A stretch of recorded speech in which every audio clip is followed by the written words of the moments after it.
Ben, outside. Mr. Pearson was walking around handing out our test papers to us. You haven't taken the test yet, and it's time for other students to grade theirs. So I don't want you seeing the answer. Go on now, scoop. Ben walked outside, but was playing with Mr. Pearson by pretending to be looking at the papers. He's such a joker. Everyone laughed. It's finally Friday, and like everyone else, I was so excited for the weekend and just couldn't wait to be home. I only had 2 periods left until I could leave. I looked over at my crush and blushed. I practiced in my head what I would say to him to build up the courage to tell him. I would say, "Hey Ethan, I just wanted to tell you how funny it was when you made that joke in math class. And I wanted to ask you if you maybe wanna... Oh hey, what's Ben doing in here? Jeez, he looks like he's seen a ghost." Then he said, I heard shots. My heart stopped. I honestly didn't know how to feel. Then the fire alarm went off. So many things were popping up in my head. Was it a joke? What is happening? I know people pop chip bags and that sounds like a gunshot, so maybe... Are my other friends okay? Is this a fire? What do we do? What do I do? My teacher instructed us to sit on the floor in the back of the classroom while he locked the door and shut the blinds. I was terrified and was too scared to move a muscle. The fire alarm turned off, and over the class speaker, we were told it was a lockdown and not a fire drill.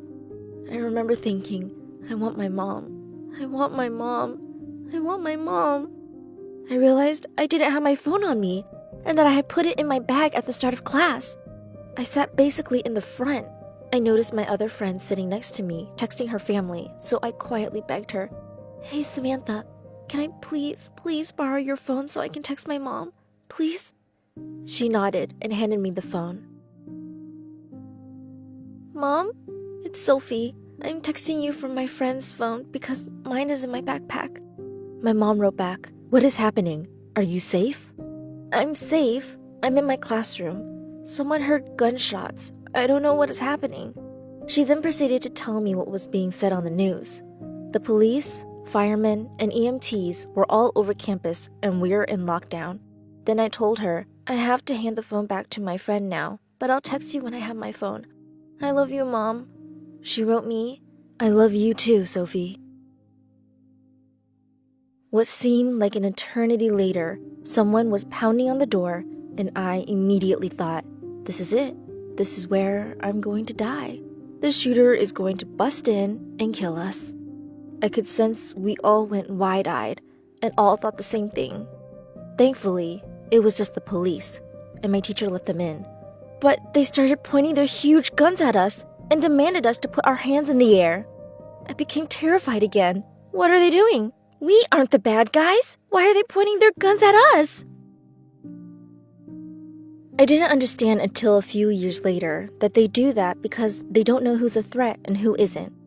The police said they were getting us all out, and when they do, we have to keep low, move quickly, and don't turn back if you drop something. We all grabbed personal things, like my phone, and in a single file line, we all ran out the door towards the neighborhood near the school. Once we got to the neighborhood, I sat down on the sidewalk and instantly felt numb. My mind was blank. My hands were shaking.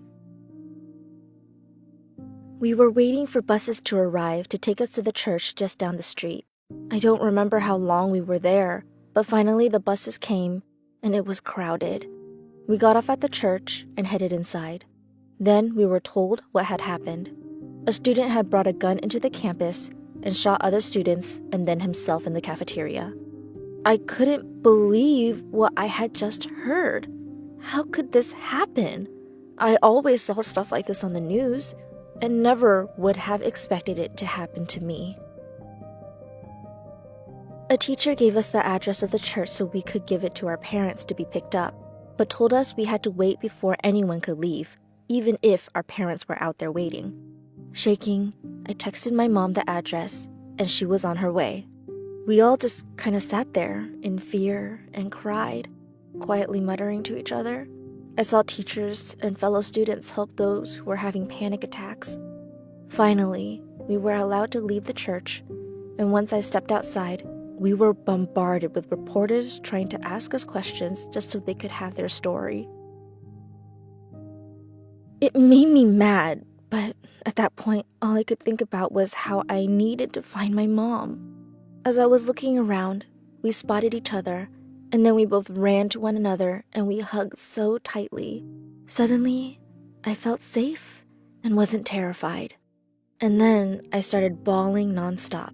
I thought I would never see her again. I thought I would never see my family again. I was relieved to finally go home and be done with this nightmare. My mother and I walked to the car and drove home. When I stepped into the house, I was hugged by my family and we all started crying. Again, I felt safe and wasn't feeling scared anymore. I was just grateful to come home safely. As the week passed, news came out about those who had been injured. 5, including the shooter, either died at school or in the hospital. One other, thankfully, wasn't shot fatally, but was still in extreme pain.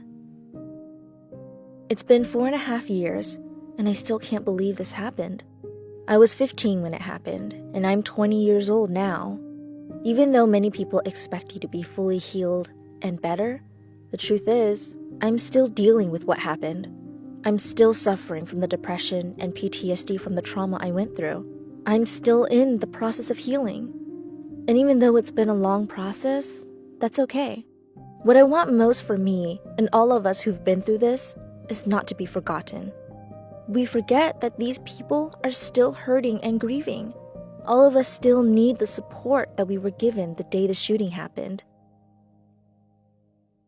I just want to raise more awareness for what happens after a school shooting because it is not as simple as shooting happened, we're sad, time passes, we're okay now.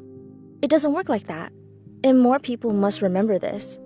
If you just reach out to schools and let them know, hey, we love and support you, it makes a huge difference.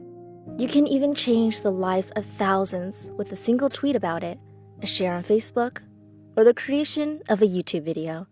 Because you are letting them know you have not forgotten them and that you still care. And that's all we, survivors, want.